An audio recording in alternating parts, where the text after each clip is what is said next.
কিছু শেয়ার নিয়ে ইন্ট্রাডে করছি, ঠিক আছে, আমি কিছু শেয়ার ডেলিভারির জন্য নিয়ে রাখছি, আর কিছু শেয়ার আমি এটা করছি আমি সুইং ট্রেড করবো। আমি একসাথে তিনটেও করতে পারি। 2019-এ 3.5 কোটি ডিম্যাট অ্যাকাউন্ট ছিল, আর এখন আজকের দিনে দাঁড়িয়ে প্রায় 17 কোটির ওপর ডিম্যাট অ্যাকাউন্ট রয়েছে। আমার যেটা মনে হচ্ছে যে হ্যাঁ, এই কোম্পানিটা খুব ভালো, এর ম্যানেজমেন্ট ভালো, মার্কেট নিউজ এর জন্য ভালো রয়েছে, আমি সেখান থেকে দেখে একটা শেয়ার কিনে রাখলাম।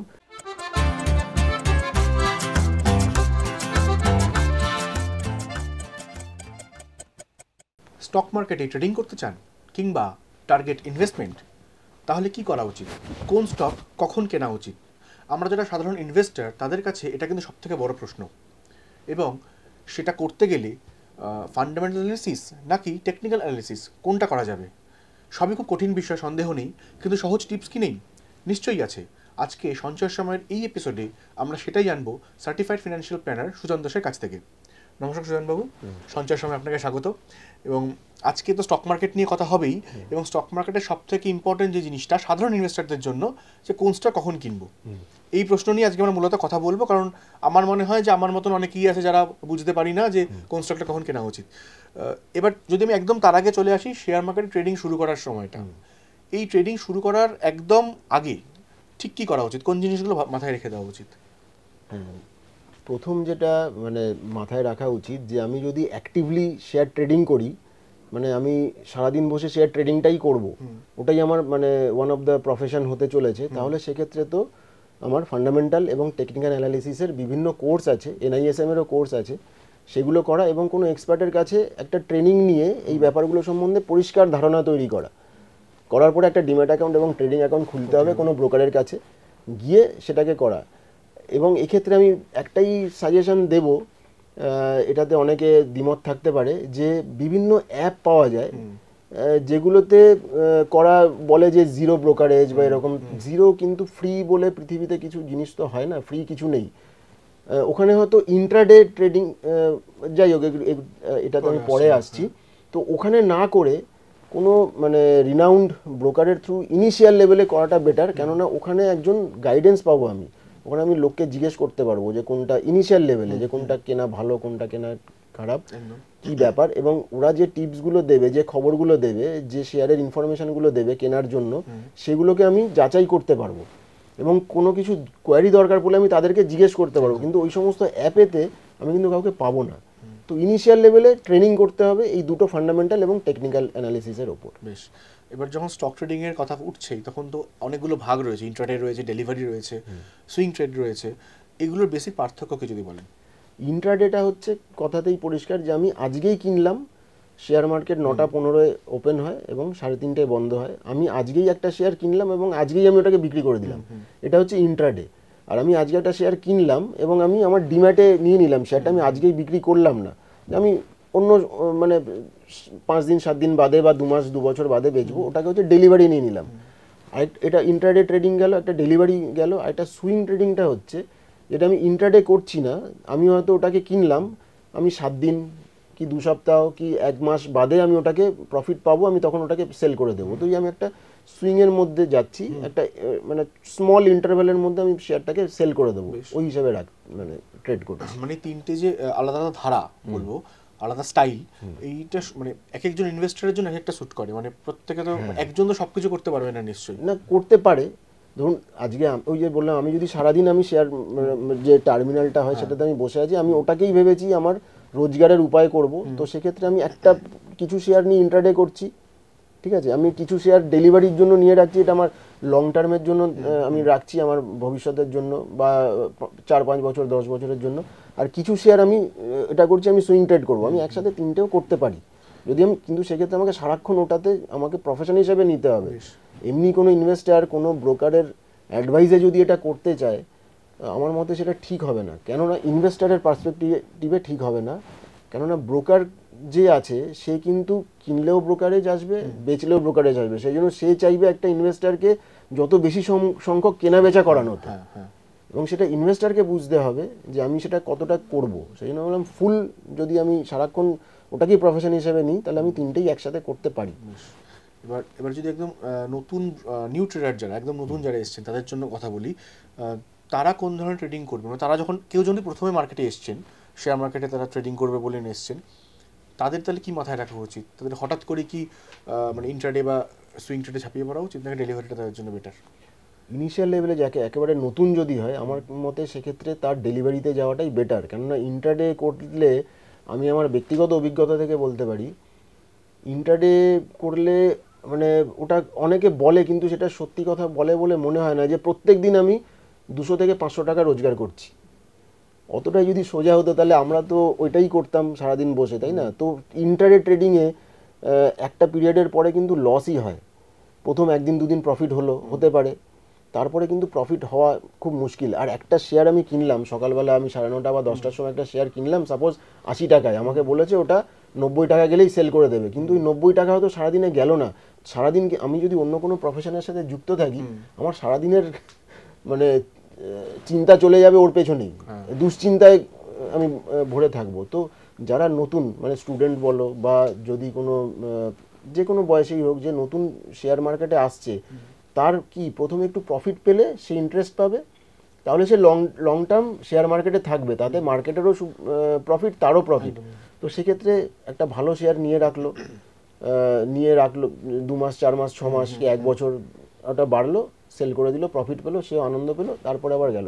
এতে করে করে যখন সে এক্সপার্ট হয়ে উঠবে, আমি সাজেস্ট করবো সুইং ট্রেডিংয়ে তাও যাওয়া ভালো, ইন্ট্রাডেকে অ্যাভয়েড করাটাই বেটার। মানে আচ্ছা, মানে খুব স্কিলড না হলে ইন্ট্রাডে করাটা খুব মুশকিল। এবার এখানে একটা জিনিস আসবো, যে এবার ট্রেডিংয়ের যদি কথায় আসি, যারা সবেমাত্র ট্রেডিং শুরু করবেন বা করবেন বলে ভাবছেন, একটা ধারণা রয়েছে যে অল্প টাকায় এটা করা যায় না, একটু ভালো মানে মোটা টাকা লাগে। সত্যি কথা বলতে মানে এটা কি মিথ, নাকি সত্যি অল্প টাকায় সামান্য টাকায় ট্রেডিং শুরু করা যায়? না না, এটা সামান্য টাকাতেও ট্রেডিং শুরু করা যায়। একটা শেয়ার এটা মানে এখন তো একটা শেয়ার ডিম্যাটের জন্য এখন তো আমি একটা শেয়ারও কিনতে পারি, মানে 500 টাকা 1000 টাকা দিয়েও মানে কিন্তু শেয়ার মার্কেটে ট্রেডিং শুরু করা যায়। আমি যত টাকা দিয়ে করব, পার্সেন্টেজ হিসেবে আমার সেই টাকাটা রিটার্ন আসবে। আমি যদি 10,000 টাকা দিয়ে করি, আমি যদি 15-20% রিটার্ন জেনারেট করতে পারি 6 মাসে বা 1 বছরে, আমার সেই রিটার্ন আসবে। আমি 1 লাখ টাকা দিয়ে করলেও সেই রিটার্ন আসবে।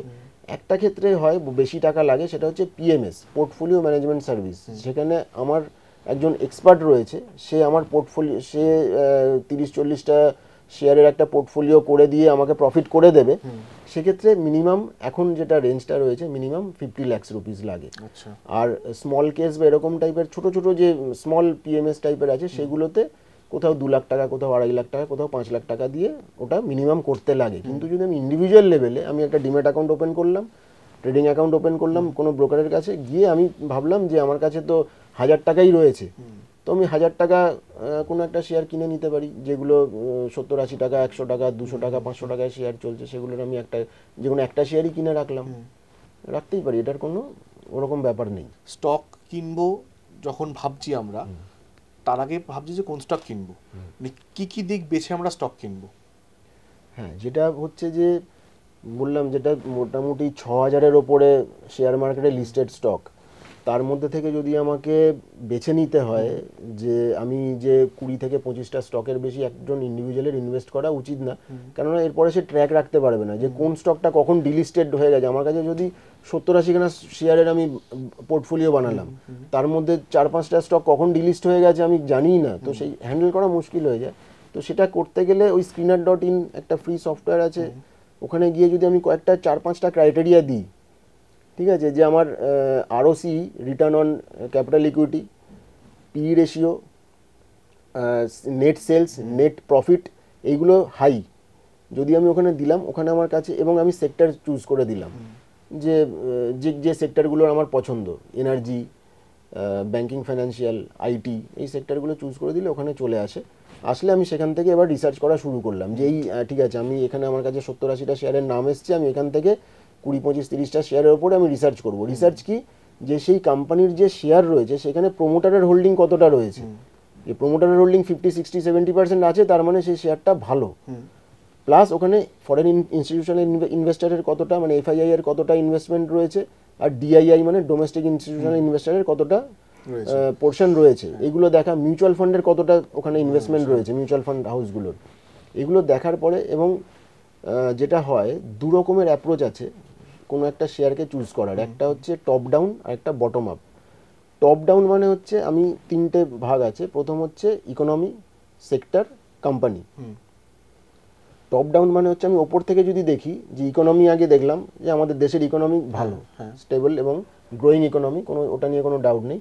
তারপরে হচ্ছে আমি কোন সেক্টরে ইনভেস্ট করব, মানে আগামী দিনে, আগামী 2 বছর, 5 বছর, 10 বছরে কোন সেক্টরটা আমার প্রফিট দেবে মাল্টিপলে। তারপরে আমি একটা সেক্টর চুজ করলাম, একটা বা দুটো বা তিনটে সেক্টর, তারপরে ওই সেক্টরের কোন লিডিং স্টকগুলো রয়েছে আমি কোম্পানি সিলেক্ট করলাম। এটাকে বলছি আমি টপ ডাউন অ্যাপ্রোচ। আরেকটা হয় বটম আপ অ্যাপ্রোচ, মানে আমি প্রথমে কোম্পানি সিলেক্ট করে নিলাম। সাপোজ আমি প্রথমেই সিলেক্ট করলাম রিলায়েন্স, তারপরে আমি দেখছি রিলায়েন্স কোন সেক্টরে আছে, তারপরে আমি দেখছি যে ইকোনমির সাথে ফিট করছে কিনা, আগামী 10 বছরে ওটা বাড়বে কিনা। এইভাবে করে আমি স্টক পিক করতে পারি। এই মুহূর্তে দাঁড়িয়ে 2025-এ দাঁড়িয়ে আমি যদি আগামী 5 বছর 10 বছরের দেখি, যেখানে আমার শেয়ারে ইনভেস্ট করার টাকাটা কয়েক গুণ বাড়তে পারে, সেটা হচ্ছে সেরকম 3-4টে সেক্টর আছে, তার উপরে রিসার্চ করা যেতে পারে। এক হচ্ছে ওয়াটার রিনিউয়েবল, কেননা আগামী দিনে পানীয় জল এবং ব্যবহারযোগ্য জলের ক্রাইসিস আসবেই। তো সেক্ষেত্রে অপরিষ্কার জলকে কিভাবে মানে ব্যবহারযোগ্য করা যায়, এরকম করে কিন্তু 5-6টা-7টা কোম্পানি আছে, সেগুলোকে খুঁজে মানে সেগুলোকে রিসার্চ করতে হবে। 2 নম্বর হচ্ছে যে ডেটা সেন্টার কোম্পানি, যেরকম এবিবি, এরকম আরো কোম্পানি আছে। হ্যাঁ, এআই নিয়ে কথা হচ্ছে, ওটারও আগামী দিনে অনেক বেশি বাড়বে। আরেকটা হচ্ছে ওয়েস্ট ম্যানেজমেন্ট, এই সেক্টরেও কোম্পানিগুলো বাড়বে। আরেকটা হচ্ছে আইটি এবং electronics manufacturing company, like Dixon এবং আরও যে কোম্পানিগুলো আছে সেগুলোর কিন্তু রিসার্চ করা। এই 3-4টে সেক্টরে ইনভেস্ট করলে আগামী দিনে বাড়বে। আমরা আগে যেগুলো দেখে এসেছি, like Reliance, SBI, ICICI bank, banking financial, এগুলো তো বাড়বেও, কিন্তু এদের একটা লেভেলে বাড়বে। কিন্তু এই সেক্টরগুলো আগামী দিনে, রিনিউয়েবল এনার্জি, এগুলো আগামী দিনে মাল্টিপল রেটে বাড়বে।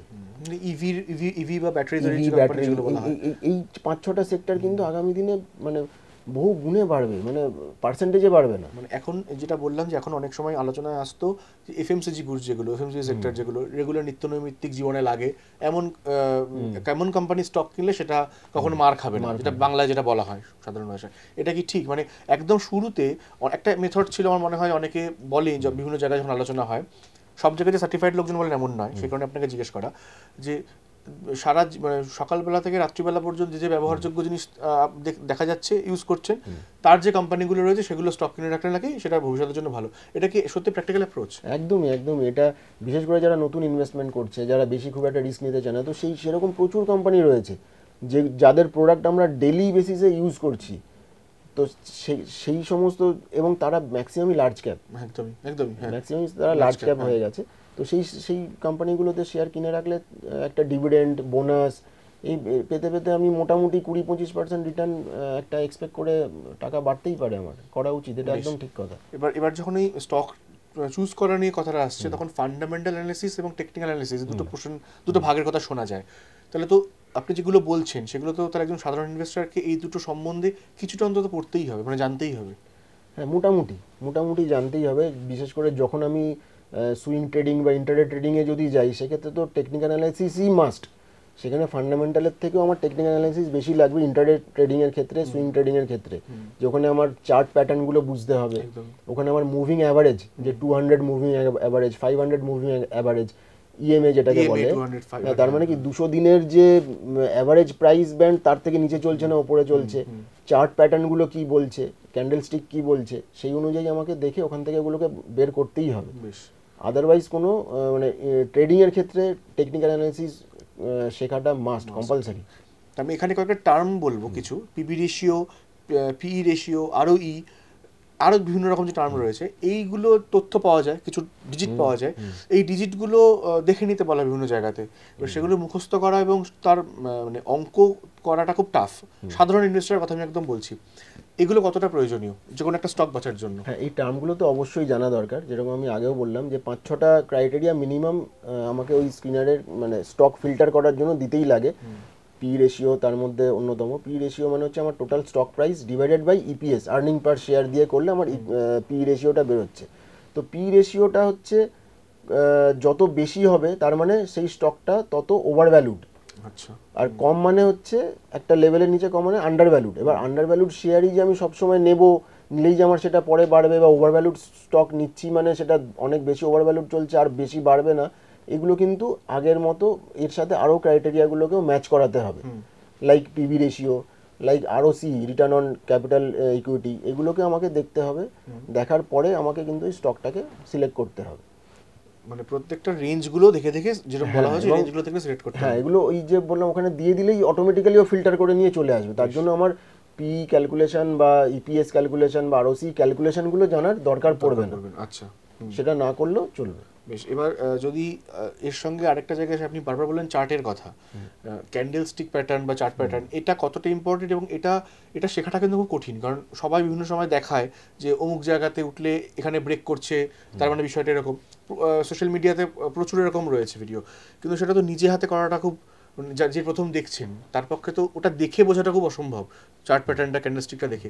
এটার কোনো, যারা নতুন ইনভেস্টার নিজেরা শিখতে চাইছেন তাদের জন্য কিছু সাজেস্ট করবেন যেগুলো তারা শিখবে কীভাবে? অবশ্যই বিভিন্ন এনআইএসএম এর টেকনিক্যাল অ্যানালিসিসের কোর্স আছে, বিভিন্ন এক্সপার্ট আছে, ইনস্টিটিউশন আছে, সেখানে টেকনিক্যাল অ্যানালিসিস হাতে কলমে ধরে শেখানো হয় যে আমি চার্ট কীভাবে রিড করব, ক্যান্ডেলস্টিক কীভাবে রিড করব, তারপরে ওখানে যে সমস্ত বিভিন্ন প্যাটার্নগুলো আছে, যে প্যাটার্নগুলো কীভাবে আমি ওগুলোকে রিড করব, না হলে কিন্তু সে করতেই পারবে না।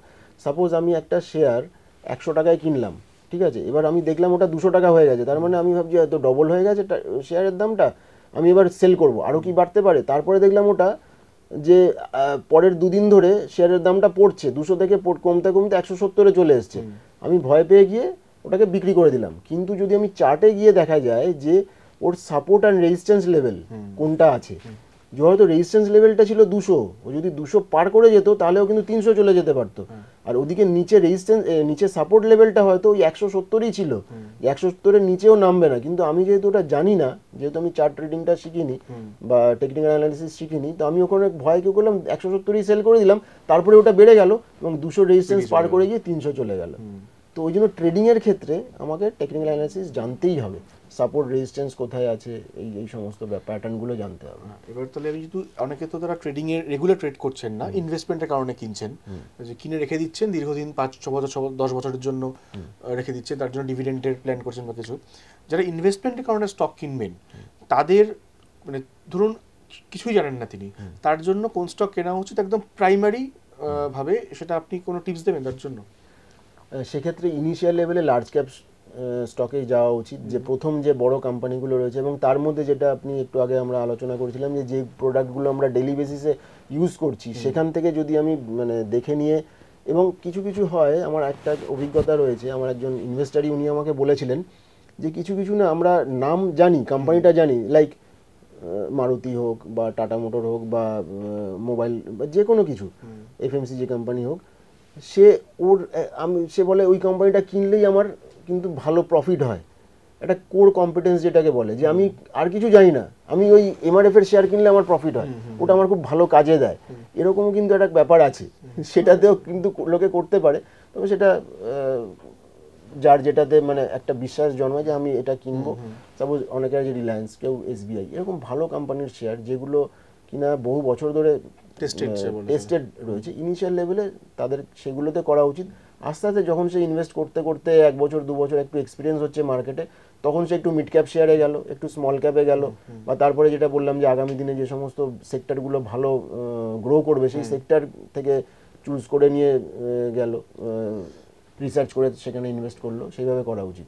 কেননা আমরা যেটা দেখেছি 2019-এ 3.5 কোটি ডিম্যাট অ্যাকাউন্ট ছিল, আর এখন আজকের দিনে দাঁড়িয়ে প্রায় 17 কোটির ওপর ডিম্যাট অ্যাকাউন্ট রয়েছে। তার মানে এই যে কোভিডের সময় যে হিউজ লোকে বাড়িতে বসে কি করবে না করবে, শেয়ার মার্কেট এতটা বাড়ছে পড়ে গেছিল, তারপরে এত মানে অল টাইম হাই হচ্ছে, প্রচুর লোকে কিন্তু মার্কেটে চলে এসছে, এবং তারা ওই সমস্ত বিভিন্ন অ্যাপেতে তাদেরকে সাজেস্ট করছে, তারা কিনছে এবং টাকা ডুবে যাচ্ছে। সেটা ডাইরেক্ট শেয়ারের ক্ষেত্রেও হচ্ছে, মিউচুয়াল ফান্ডের ক্ষেত্রেও হচ্ছে।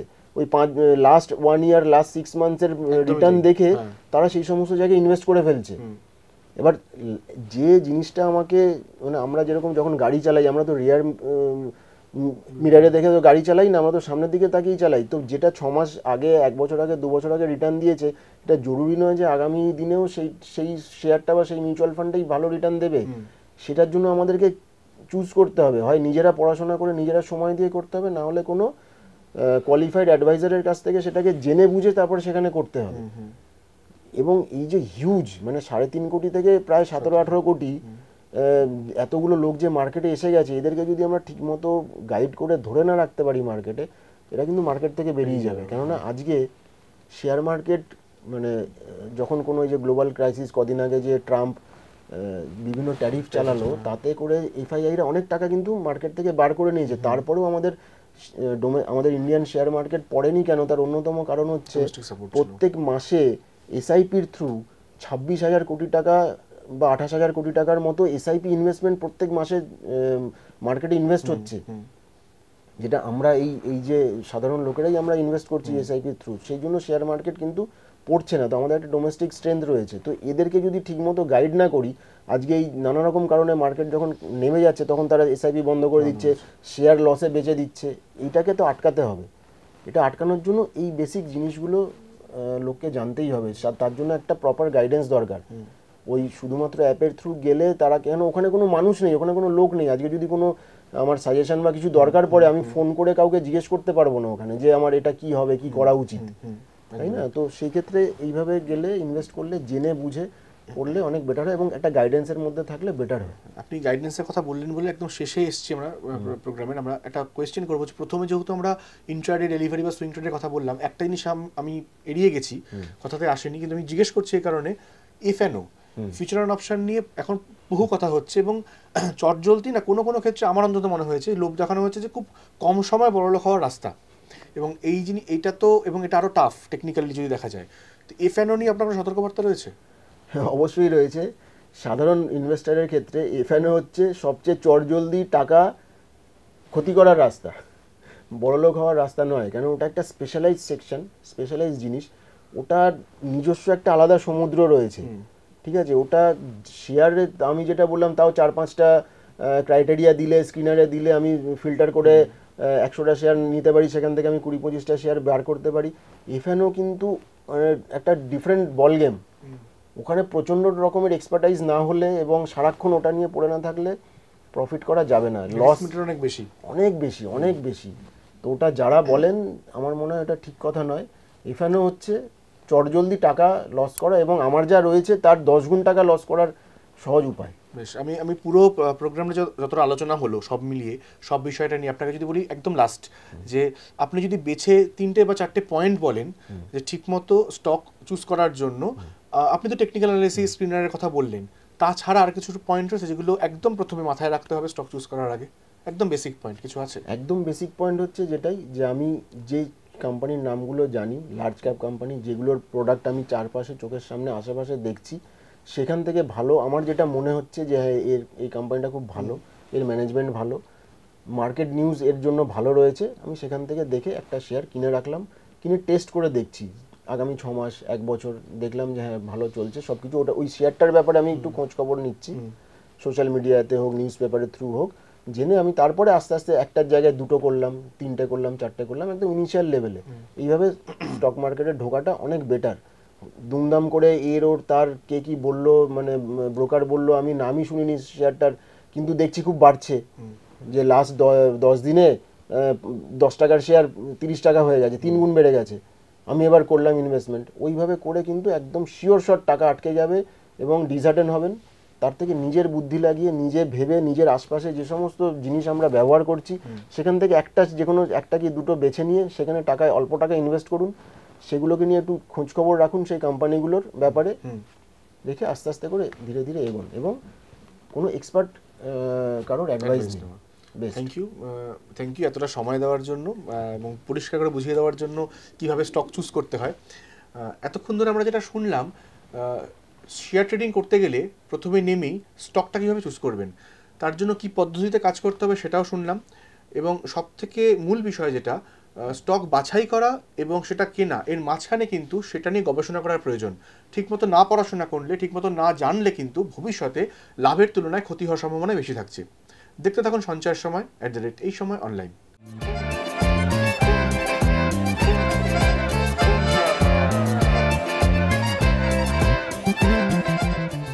ডাউনলোড করুন এই সময় অ্যাপ। iOS ও অ্যান্ড্রয়েডের জন্য।